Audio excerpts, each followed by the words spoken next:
forgotten about all the questions. Anyway, because I've had Abasheshe, so many of them, and some relationships have worked out. You know yourselves, you're not really easy, yeah.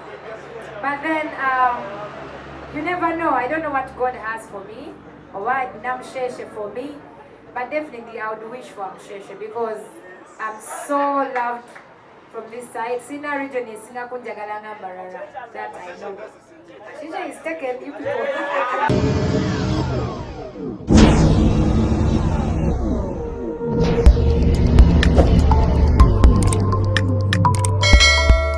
In Western Uganda, we have bloggers, we have influencers. So industry Western Uganda nakateliwa. Era sawa zino muntu wa mukoboli chiduke emisinde jotamayina kumanya muwendo. This side I have Ambroy. Ambroy is one of our most trending artists here. I know him by Wunji Wunyuma. Here is the youngest DJ from Mbarara. It's called DJ Swai. DJ Wafe. Then next to you is one of our singers of Manyi Nakaimbake Kaimbane Tipo Commando. This side we have also Team Spice Dana, one of your representatives from this side. She's called Kisha. I don't know to present Spice Dana. So agenda afegenda kubera nyangu nnyo. Naye ngenda kusaba omwana akoze ku byokunywa bana mawulire bano betaga okunyumya nga obanywamu. So ekiri batuyisizemu amazzi ne busoda nga otunywa. Okulya asikati. So katunyumye. Shukran. So I have a person who is representing Capital FM. So Gunaliaga at least at where Chigabo before we go far on behalf of Capital. Yeah. Can I have you speak something? Speaker. Good afternoon, everybody. My name is Edwin from Speak Events. I'm representing Capital Radio. I'm the ambassador, Mbarara. Spice Dana, you're most welcome to your second home. We love you in Mbarara. And as Capital FM, we pledge it to support you, not only in Kampala, but everywhere you go. And we don't only stop at supporting Kampala artists, but also from Mbarara or Western region. Healthy Baby, your song is played everywhere on Capital FM and Kiss FM as well. So as Capital representative, we thank you for the good music. We thank you for the concert that just happened in Kampala. It was very awesome.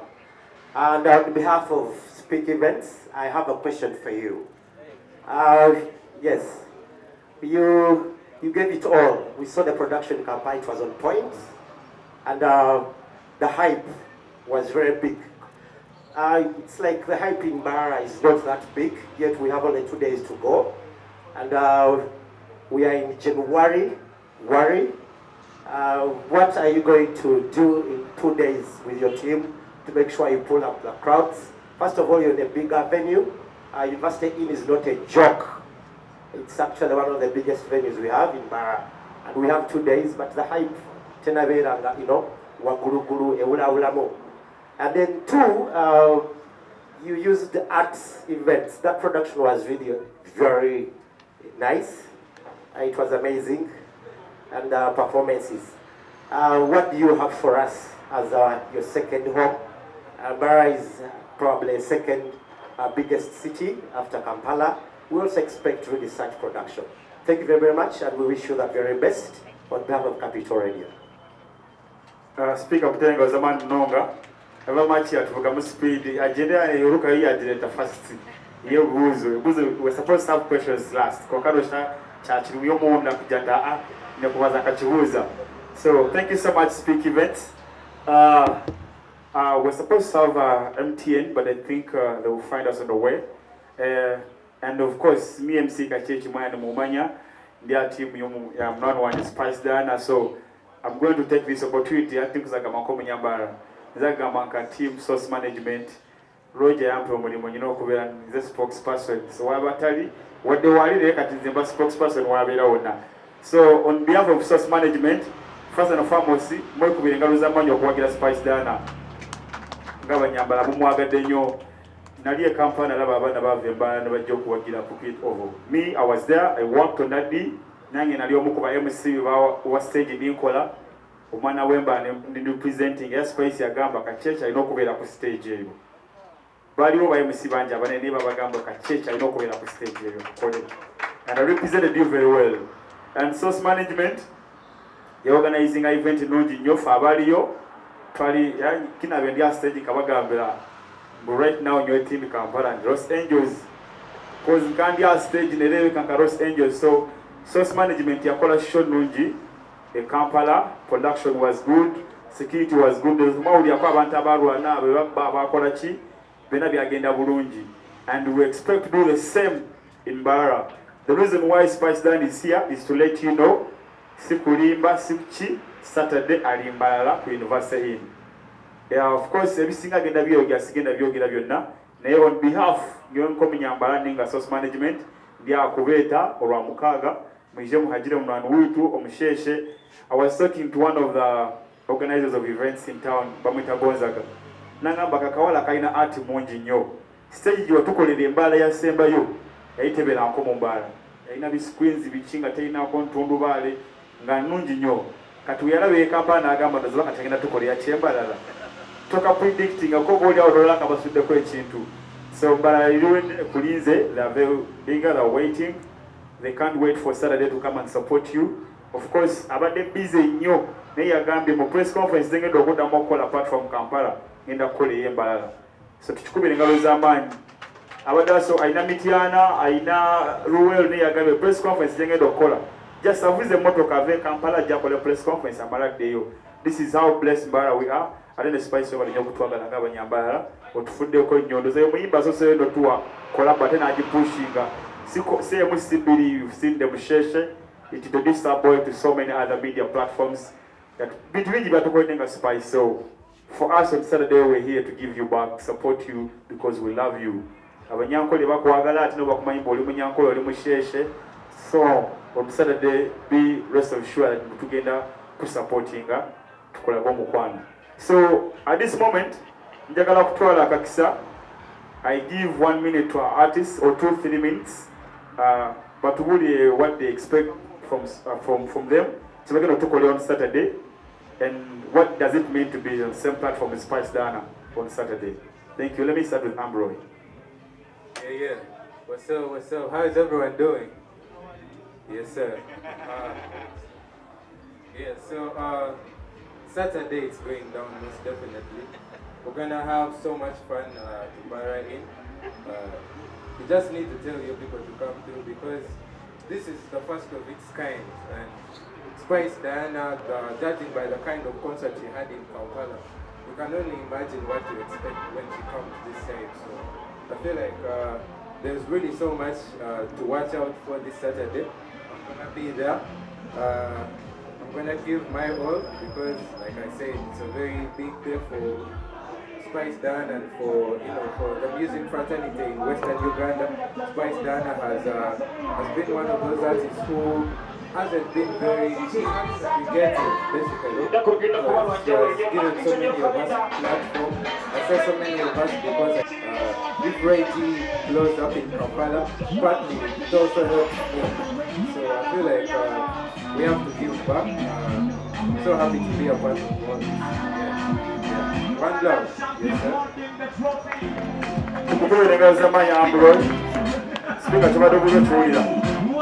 Amanya gawulidde kati aso gifunye kati amanyi gegoba dosumuza ekimu kibeera mutayo abasoke batulangireko abo na content waffe speaker aso gifunye yes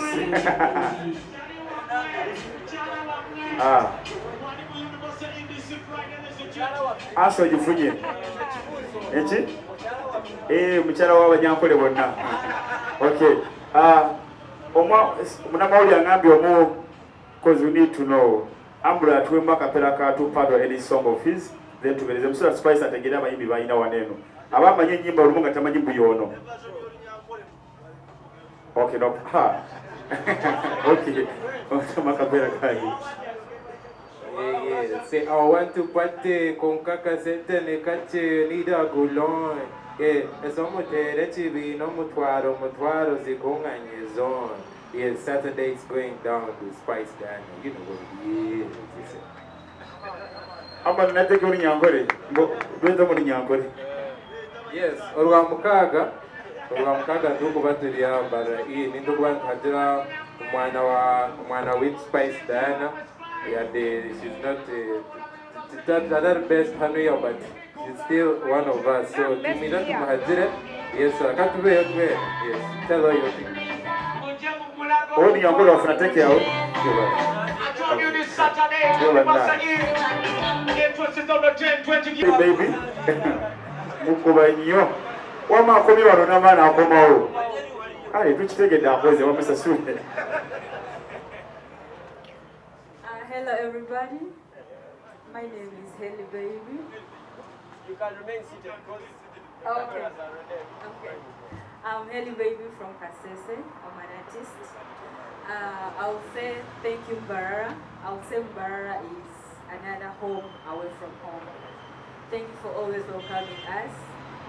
Since Commando, you guys have been so good to me. You're welcome to me. I thank you so much. I'll say it's an opportunity, Spice Diana, meeting you and being here with you. And I know Saturday's show is going to be massive because Spice Diana is so good, she's so talented, and everything she shows up, you can't expect, but it's something massive. I know it's gonna be a success. Just know Mbarara people love you, Western people at large, and it's gonna be a full house. That one is for sure. And I say thank you all. I say let us be there, all of us. Let us support our own, our talent. And we thank you for always inspiring us. You are an inspiration to many of us. Thank you so much.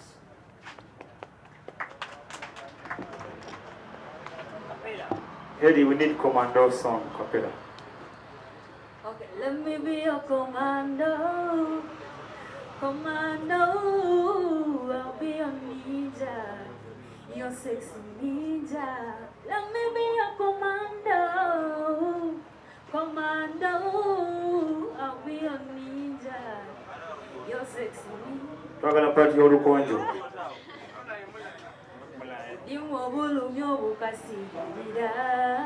Oh baby, moje kwanzala ngira chikanyambuhira. No muanga nerikanyanga kowa. Yeah, niwe nganyinga na bakandinga kowa. Oh baby, I like it when you sing for me. Sing for me, baby, sing for me, yeah. Telling us about Munonga. Spice, the song she was singing is one of the biggest songs we have here. It's called Commando. It's one of our artists here called Tipo. And the one he gave you capella to party is one of another biggest song we have here. So we have the hot cakes of Mbarara here. Ha. Mbarara. Shwai. Jaga tubulize ku bantu wano mu banamawulire. Ha. English. Yeah. So can you talk to our people? How are you? My name is DJ Swan. Yeah. I'm from Kampala. Mbarara Jivam. Okay. Are you going to play fast music on Saturday? Yes. Yeah, you ready? Yes. You ready? Yes. Tell these people that you're ready on Saturday. I am ready. Thank you so much. Mukuri ngazamani youngest DJ Swai. Waliwamba newe tani kukube vidonge Kampala kati yafuka wa Kampala. Okay, so thank you so much DJ Swai. Nyina bigize otantu gamba bigize okosori Nyankole na n'olujungu mu Uganda. Yeah, akubo olujungu lw'abalwingi kandi nosha content utukwata n'wabantu bitu baroko tukwe. So tugenda kozesa nnyo match Uganda, then of course n'Olunyankole. Tukoke kandi nanisha abantu muri zo content tukwata obwe mani chibagambira ba press conference. Nataka mpostinga next week immediately twalga tukoleki tumsharing ya muna live. Thank you so much. I'm going to posting a content we do next week, and the reason why we're having this press conference is to make sure that we make people know the event is on Saturday. So, our TV, the bottom is over. Okay, thank you so much. So, Nani Shaba, content to go to quarter and tumusharing immediately nga tuvude no tuba tuli wane tumusharing tumutekeyo so that abantu bamanye mbu Spice Dana ali wano ku Lwomukaaga show ya Lwomukaaga kyekimulesa no tugamba. So I think I'm going to take this opportunity manyo muyimbi yakoye nya badda kubazitua zine katubuli ebigambo bitono what should we expect from her. Bade bambuza bande nga nyambade kana akantu bakala ba cricket over ne bagamba twalanga mwino obuntu bwaka bugenda kujja Mbarara oba Los Angels twala ba egenda kujja oba. So they want to know what exactly is going to happen on Saturday. Okay. What so special things do you have for Mbarara people?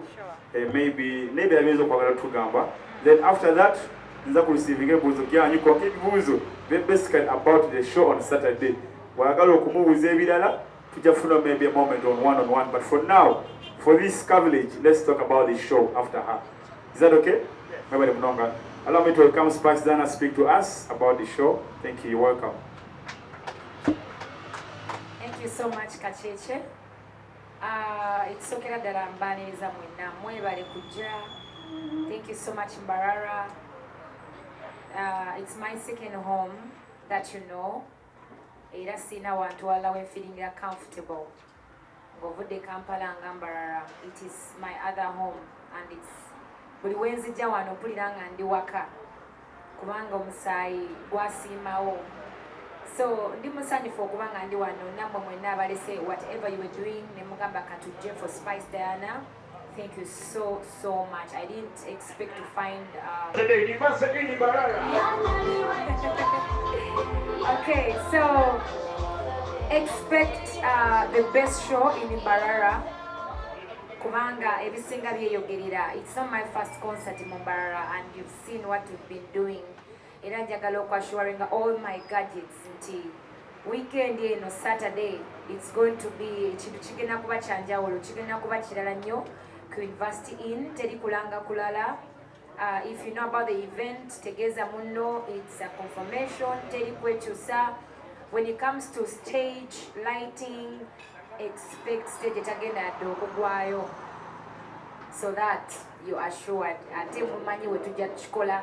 So pose nekirala about security, trust me buli muntu yenna agenda kuba safe. Sibangako mu kivulu kyange nosanga obuzibu bwa security because siri muntu nango wentalo njagala nnyo peace and I believe all my fans are peaceful era buli omu agenda kuba security wa munne. But okuva kwekyo we have security in place, kimu kiri well sorted. What you have to do is come in time, ofune sport yo bulungi. Kacheche abadde ambuza obuntu obwebulaya. I secured so many from Mbarara. Kyesikoze mu walala gye mbadde mu regions endala zonna. I've secured that for you because njagala Mbarara eyakayakane on Saturday. It's going to be amazing and I'm happy to have the best artists with me all the way from Kasese. Hailey baby, nice to meet you. The baddest DJ, the youngest DJ, Ambroy, nice to meet you. I know the song but I never met you and I'm happy to meet you for the first time. So trust me, stage is for everyone. Nina mikwano jange banji all the way from Kampala bajja kubaawo. David Utalo will be here earlier to, have lunch with us and so many more. My friends from within, Abasheshe banange, they will be here with us. Kacheche is going to be the main MC and so many talented MCs from all the way in the Western region. So show your faith now. Show your faith now. No one is going to be left out, trust me, like it has always been. So unless you have any questions, but I'm happy to be here. I just can't wait for Saturday. Kuba byonna bye mbadde nkola amaanyi agasembayo gonna nga tegekedde Mbarara University Inn this very Saturday. So thank you so much. Unless you have any questions, but I'm very, very happy to be here. Thank you. Ndabakunda mnoga. Ekyo mukimanyi. Bantu bate nditakoje mu comic. Osegede Spice ndoze erinnya lewali tuliwuliranga takoje. I'm here. So, ekibuzo kyanje kiza Spice Diana, ladies and gentlemen. Kabe nimbuzo mu Munyankole konka wetu Munyankole. Naruhura. Narura. Oruhura, eh? Hati Spice Diana. Nyowe. I've grown up with these guys. Yeah. Nkatandika ku watching music yawe 2014 oshoiza kesho baketa onsanura. I have my brother Gaza Bless katika kwa comedy tujwale betetei. Baby boy onsanura. So we watandika since 2014, 2015 watera, 2016 watera, 2017 watera, 2018 watera, 2019, 2020, 2021. Had to mu 2023. So ekibuzo chanje, how do you do it or keeping a pace? Yeah, Spice Diana over your source management. That's my question. Big one. I think we're gonna have like 3-4 questions. Then I've got him. Yes, MC Levy. Thank you, Kacheche. So, good afternoon, ladies and gentlemen. My name is MC Levy. Like, you gave us a collab from Abasheshe from Western Uganda, and I was watching one of your interviews with some media station. You said you were backstage and you had Regis singing, and you loved him. And we are here on 21st. So, and we have Hell Baby, we have Ambroy. So, Atiba Chukua, So, Kazuileti, we want to Chukua Burundi ku stage, tunafuna yoka kura bakarada from Western Uganda. Thank you. Okay, thank you so much. When I give you the microphone, please let us know your media house. My name is MC from Chiga TV, UBC Western Kahona. Ekibuzo cyanje nikijira mu Spice Diana. Abo kurebona abana abanyamakuru baza kuruga Akasheshe baza kwata content at your scene, and then bahikaho abarabarundi babatakubamanya baza kubikiriza kutahamu kujya mu bakwate content, or they are not going to allow them to enter so that they capture the event. Thank you so much. Thank you for your question. Ekibuuzo ekyo kinene nnyo kubanga you know that you're in the business, you're in the same business ate nkokolo oziraba naawe kimanyi oziyiseemu, so si kyangu kusigala ng'oba n'agamaanyi even after abantu baba bakulwanisa oba bakukumya ekkokolo ezo nga tebaagala oyitewo. Yeah, of course, ate gy'okoma ogenda mu maaso ate entalo zeeyongerera ddala, so that's true. But then, kasita omanya nti nno nze kino ekintu nkikola ku lw'abantu abanjagaliza, you keep going. Because at the end of the day, buli business erina challenges zaayo. Tolina mulimu gw'ogenda gendamu n'osanga nga guli smooth. Ne mu bulamu bwaffe bwa bulijjo, n'omwana omuto alina challenges ze, ate nga talina mulimu gw'akola. Anyiiza n'omuntu just nti, oba stepmother, welenga is an innocent soul. So imagine omuntu omukulu. But what you have to know is you are doing something choyagala, you're passionate about what you're doing. Ate buli womanya gy'olaga ne n'omanya gy'ovudde. So me personally, I know where I've come from. The Spice Diana of 2014 is not the Spice Diana of 2023. I've been so blessed with so much. Ate nga byonna mbijje mu music. So manya nti nkokola wadde zibaawo. But you know, this is your job, it's your calling, you're passionate about it, but you still keep osigalanga gwe. Kati katugambe nze I've done so much eri abantu bangi naye bansasudde mu bukyayi.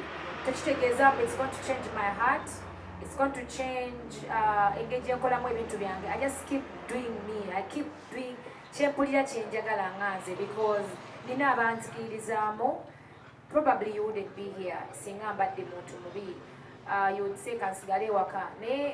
You guys being here with me and supporting me, chinzizaamu amaanyi. It's the only way I keep going, because I believe nti negativity tebulawo. Ne kasitamba ne 10 abanjagala, I concentrate on the love and the positivity, because we know teri muntu gwe mu Luganda bagamba bagoba agulina. If you have no people that hate you or abakulemesa, trust me, you're not doing anything good. Ne buli oba ng'olina ky'okola ekirungi, expect people to throw. N'ekigambo ekirala kye batera okugamba nti bakasuka jjinja ku muti oguliko ebibala. So oba tolina bibala, no one will mind you okufaayo ky'okola. So buli woolaba nti nno bakulwanyisa, manya you have something special about you. Kati ekyo we nakitegeera ne manya nti I just have to keep going, because I have people that love me and believe in me, and banjagalanga bwendi Spice Diana. So it keeps me going. Trust me. Mwaka ku mwaka nsigala ngamba nja kujja Mbarara nkube show yange, because I believe nemba nfunye abantu 10, those are my gadgets from Mbarara, and I believe in them. Yes. Thank you so much. and you should not give up as well. Yeah, just keep going. You will make it. And another one, Abadambu's do we expect another collaboration?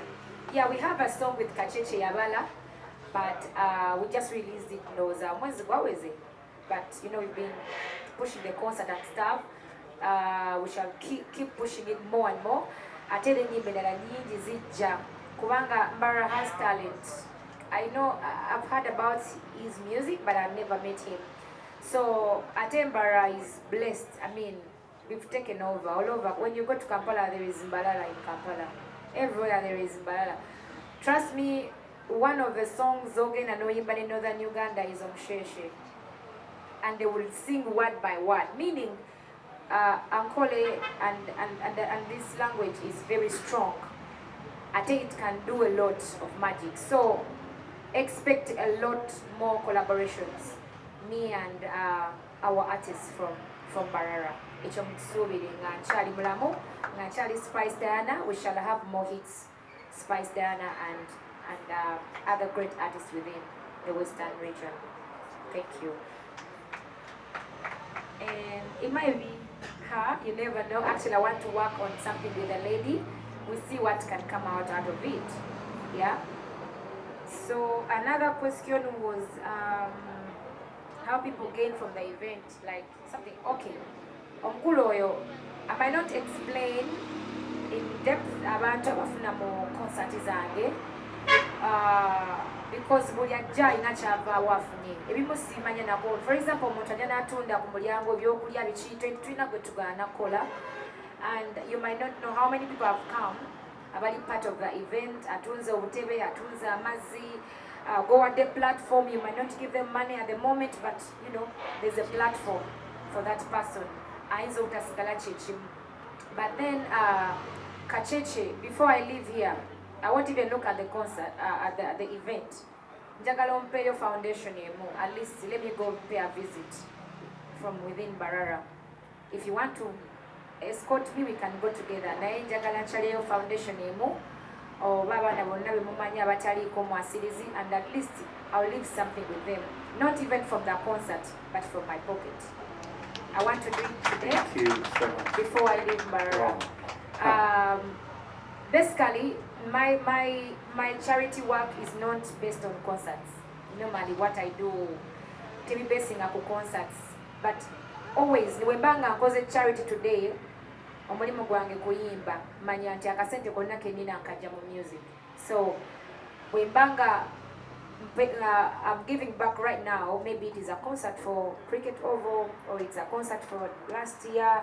So basically, my work, I always give back because I believe nanga bantu want supporting her, and I have to support them back. I might not support everyone, supporting her. So before I leave Mbarara, I want to pay a visit to one charity home over anywhere. Mbarara Kacheche Jana Bantute. So, you know, we give something. Ayagala okunjoininga kyonna kyonna let's do it together. Not as Spice Diana, but as we. Yeah, thank you. Another question was, everyone is going to have access to the venue, mostly the media, because never to call an event in Gatemuli, what you call a sense. You have to put it out there. Probably sing at never media Cricket Oval, you wouldn't know about the event. So event here no Saturday go University in. You guys mean so much. There's so much that chinzo utatambla. So Kasatuwa organized as well. You are free to come on Saturday now of the content to walk. Yeah, so I have no problem with that. We shall have our tags. I think Kacheche ajja kutuyambako tufune tags ajja kutubulira nga organization abagenda okuba mu preparations. How many tags do we need as media here in Mbarara? So that is worked on earlier before the event. Yeah. Thank you so much, Spice Diana. I think for the media we got come for the media guys, of course.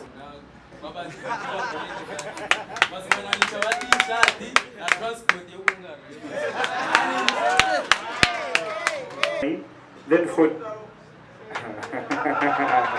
Then for the mainstream, I think I work with Michael, like I work with him online. As a mainstream, TV, radio, and stuff. Then for the influencers, bloggers, I will deal with Sonko Ningadelik, one of the two. Karinka Isebo. There's like a video I shared you, Bamita Makanika. Kola challenge you, Yorimba Siraj Rangaita, want to a J. Makanika is Uga do it Kamakachi. Much longer with a man. Makanika, Bajuma. What did I ask? Next year? Okay, see? Take a charity work off. No problem. It will be sorted. Right? Okay.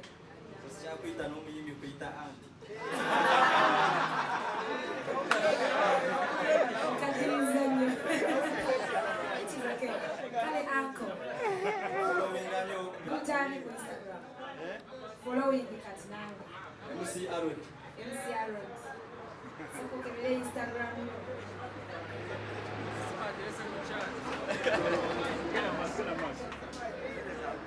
Following anyo, nabe bintu byokoze, nabe abantu boyambi, ngamba nange kankwagale. Kile kyasinga okwagalira. Lwaki nkwagala nnyo?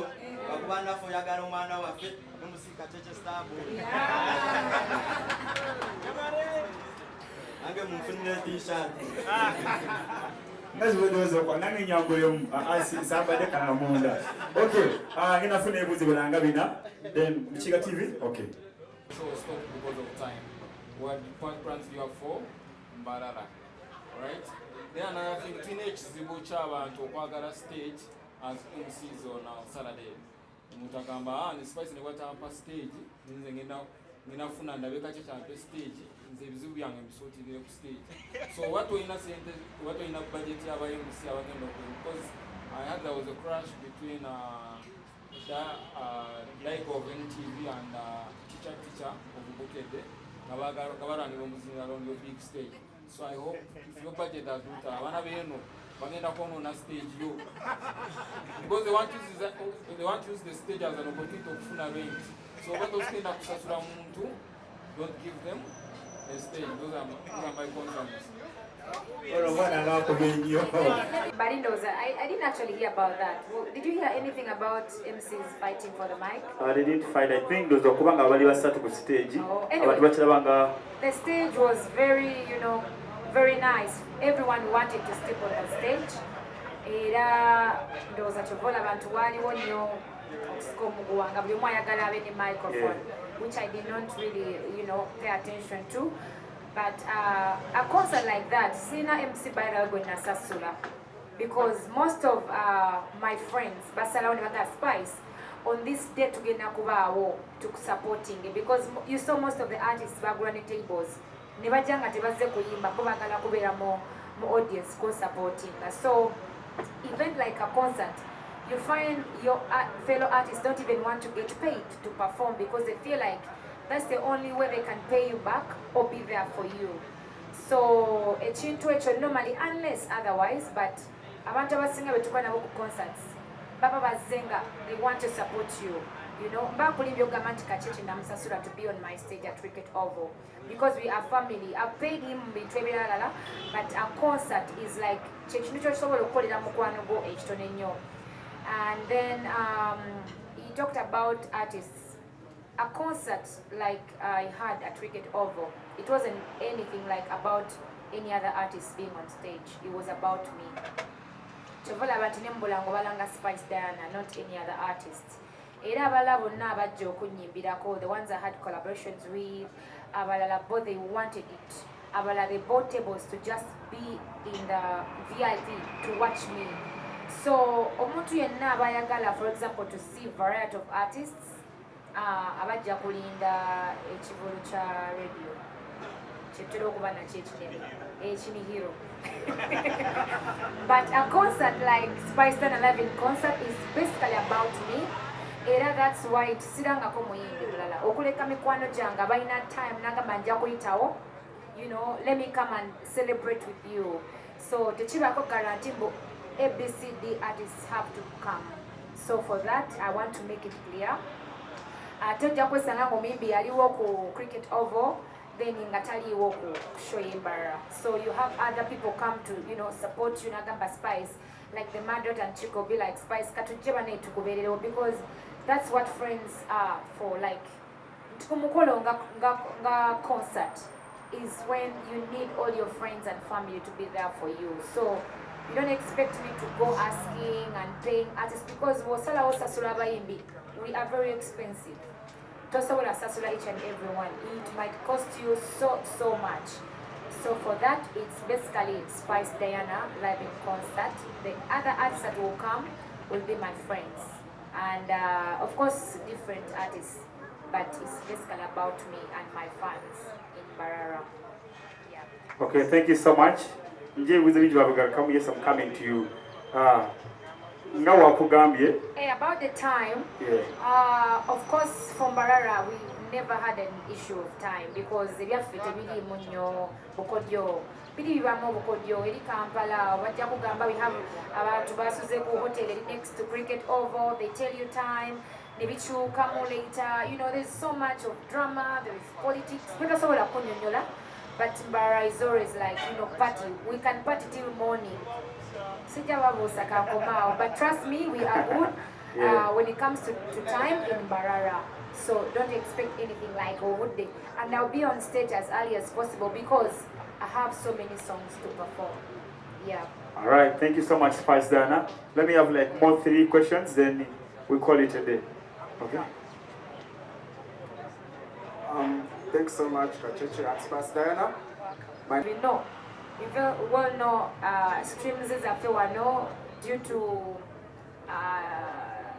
emisolo ja internet. Streams are fezili once nyonyonyo. Tena abantu abalina smartphones in Uganda sibe banje nyo internet ya bay. So yeah, twina streams, but esobola kutuuka ku stage performance, because you can work every day of na. Sene ze wandikoledde nga like 2 months or so zikola in 1 day. But we would do better with streams if our internet was a bit affordable. Got Twina Misolo, Twina VPN, we could advertise our songs, Facebook, but now Twina go a lot of, you know, restrictions. Yeah. I think the number of finger Abana Uganda about the internet, see as such. I think about one manya to be online, via streaming, to Chava Somesa. And then your other question was oh yeah. For me, it is always a live band performance, because I've done it for the past Mukonsa Tsangezi Sesatu in Mbarara, Chempa Kampala ne one delivering, because you all my fans attend Jagala Kuwa Echinkana, because you deserve it. Munamba Mochugwana. So Chemba Nkoze na same energy jenino kuleta Mbarara. So expect the same and even more energy kubaka tuwano. Simani wezachi kunyonyola, but trust me, the shows and as a body, it is like more energy than even the main show. Because main show, there is so much tension, there is so much being done, but when I'm outside, in Atumaze main show, I'm myself, and I can just, you know, do my best. So I expect the best performance. Nayali bechibuza alibuza chinchi. Pamoja bali kunchi. Leo batanze sina kusoko joga olubini ndoba yegomanya. Abantu musizeze kanda tubana kwetegereza abantu. Ora abasirise busirisi. Really? Abagaspa yeye jabuga olubini kumakora bakakuba. Yeye. Abanya ambita shukrani msoko kwa TV West. Yes, shukran. Isoka bali kujja. Thank you for having me. Kati chana kwa choge. Comedian of Daze do comedian. Show eye Kampala. Nikakuba desa lyo nenda jira bayi nani kwa soka yo kubira bukalonga gwe okuyimba bulungi kakuba dola bayita mutono tujja kutegeeza ensonga enyimiriza wano fyefe tugenda kwogera ku mabbali n'ensonga enyimiriza wano abantu bano ng'obalaba bano bangi ate bonna baagala mulimu gwabwe so kati enyimiridde mbigiri byabwe essaawa ya leero oli maaso ga kamera wano oyogera naye ku show baana abasololeza tojja kubaawo afunye bulungi ate nga n'oluusi ono naye tajja kubaawo ate kansalamone naye walooba amanya alooba atakola ki batamanyi mbadde nteesa muteekewo enkola enda ola online tv kati mu Western Uganda nyingi tekyetaaga biri ebyedda ng'ebyedda kusooka kukubira abantu mbadde nsaba munoonyewo enkula endala esobola okuyingiza omuntu yenna munnamawulire n'afuna ku nteeko endala si mu bubi naye mbadde nsaba busala. I think I already answered that. Kacheche ajja kukolagana n'abantu abamanyi so that everyone anaba connectinze naye afuna engeri ayingiramu. Person kale totwe konka nayenda kusaba nindeba omunywani wa Babi Kyagulanyi nkaleba nasho ya wakiji sina nyenda kushaba noleba Babi no witu wakulu akashwerwa Muganda bali successful mwana yenda kushaba ni woturebere kuno mochiri singo kuraza kurona omushijo muihe kuno kuraza kushwerwa mwana wasakure komo Kacheche ekindiro kitwasaganya Oye bagala ofuna omusheshe in short. Okay. So kwa demo ebuuzo ebyo. I've forgotten about all the questions. Anyway, because I've had Abasheshe, so many of them, and some relationships have worked out. You know yourselves, you're not really easy, yeah. But then you never know. I don't know what God has for me or what Namsheshe for me. But definitely I would wish for Abasheshe because I'm so loved from this side. Sina region is Sina Kunjagalanga Mbarara. That I know. Abasheshe is taken, you people. Reiji Mwamutwalako. Kacheche nae Mwamutwala. So ani alisema. Aliwa. Amroy. Ha. Well, it is. Acha ali mwana mto. Acha inoku ilive ndongo. Yesagala mutataganya. Anyways, you never know. You never know. Kacheche is my brother. Spice is my sister, you know. Yeah, so moja kufunirayo omulala asobola. Kacheche, I want to. Yeah. What was his question? I don't remember well. Sonko. Yes. Anagamba little time ya tukwata oh, yes. Okay, the thing is like Ngabwe about concerts. People expect to see so many artists, but then Katinga Rage, we called Rage and he wasn't available for Cricket Oval. Nange Nasaliwa, because I really wanted him to be, with me on stage and perform our song together. So Ngabwe concerts, so omimbe bani programs now bani program yo na bani programs ate oizo sanga ngali just like today I will just talk to Reggie and he's in Busheni right now, but I would wish to see him around, we have lunch together and blah blah. But then as you're making your own programs, no mutumana ina programs indala. And then about police and stuff, we are in Uganda. You can sort things out. You think you've sorted everything, but then on the D-Day, someone takes advantage of the whole situation. You understand? If you sometimes out of your hands, you cannot deal with them. So no gamba kangezeko, you talk to them, but then they're taking advantage of the whole situation because you can't do something at the moment. But then I've never faced any issue with extra concerts in Mbarara. I've never had an issue like that. Kubanga boba kubalika ne muchakala paka mumukowa ne muvao ne mugenda. Oshtegera. So basically we region in ebyayo, but with our show in to university in, there's nothing like that. We don't expect chintunge chokubao most when it comes to time. I think I've answered everything. Yeah, I think it was a maneuver that engineer yet we now call a content to Mutekeyo. So changing the soko kola ngena soka never say all media houses is the one from TV West, Sky TV, ATV is a mainstream, then Vision Radio. I've seen Cruise FM, Capital FM as sponsor, Master FM. I've seen Ankole Since. I've seen Western Media UG. Nabandi wana bitaga mwebale mnonga. Of course influencers song called D3 Promotions, Team Kampala. I've seen Mavado. There's so many bloggers here. Daniel VP, Sokonto. Sokonto tu abuzeli zoba. Sokonto. But Kacheche. Yeah. Buli media ali wanasoke yokubireke ngalo by the way. Yes. You know why? Because we are one of yeah. And it looks like the new generation is taking over. That's true. Mwebale kola. at least there's something you're doing for the industry, for the country, for the region. Thank you so much. But industry now. This is all industry here. Trust me. Yeah. Tuwali yavude Kampala mbowa NTV NBS. This is all our media here. So big. And they do a good job. That's true. I believe the content go tugute wano tugenda mu sharing akati. Sini retula ya don't wanna bukwefasa sini retula ya don't inaba kwegwanyiza sini retula irabagambe bamanye teri atali retula. All right, thank you so much. So kadingenda kwa sekonda tuwe closing prayer. Buze chibuzo cyo maro tuwe closing prayer. Isabire closing. Kale. Ukaye tahoni tinuraga. Bate muzamisho kanye tusabe. Ayi mukamu nyambazo munyarukundo ndabanza no kwebaza. Kureba ngo shese tugaba burire. Ani tukwebaza bwa Spice Diana owarga Kampala akiza hano mu Mbarara yitu.